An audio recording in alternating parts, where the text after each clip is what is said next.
Hey there, folks! Today, let's dive into Vice President Kamala Harris's newly announced economic plan aimed at lowering the cost of living for American families. We'll break down the key elements of her proposals and see how they stack up against former President Donald Trump's economic strategies. First off, Harris's plan is all about giving families a break. She's proposing a $6,000 tax credit for families with newborns. This isn't just a small perk.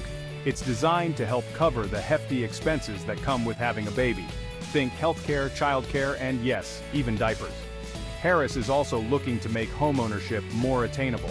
She's pushing for a $25,000 subsidy for first-time home buyers.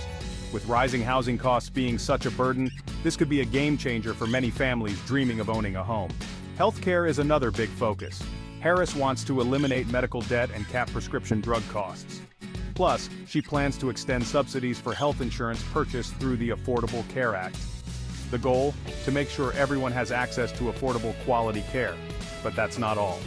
Harris's plan also tackles the issue of rising costs in sectors like groceries and pharmaceuticals. She's proposing a federal ban on price gouging for essential goods like food and medicine. This means companies won't be able to unfairly inflate prices on items we all need. When it comes to housing, she's looking to increase the availability of affordable units and provide rental assistance to low-income families. By addressing both supply and demand, she's aiming to make housing more accessible for working-class families. Now, let's shift gears and see how this compares to Trump's economic plan. Trump's approach focused heavily on tax cuts and deregulation.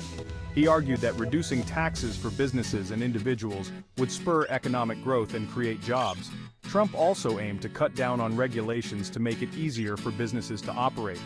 His supporters credit this with boosting the economy and lowering unemployment rates during his time in office. However, critics argue that these tax cuts disproportionately benefited the wealthy and increased the national deficit.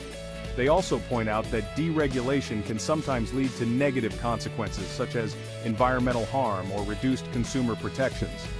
So, how do these two plans stack up? Harris's plan is very much about direct support for families and tackling the rising cost of living head-on. Trump's approach was more focused on stimulating the economy through tax cuts and deregulation.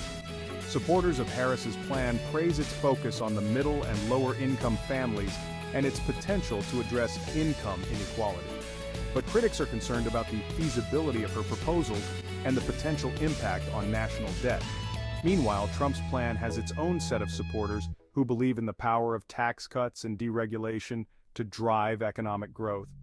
But it also has its share of critics who worry about the long-term implications of increased deficits and reduced regulations. In the end, the choice between these two economic visions comes down to what you believe is the best path forward for the country.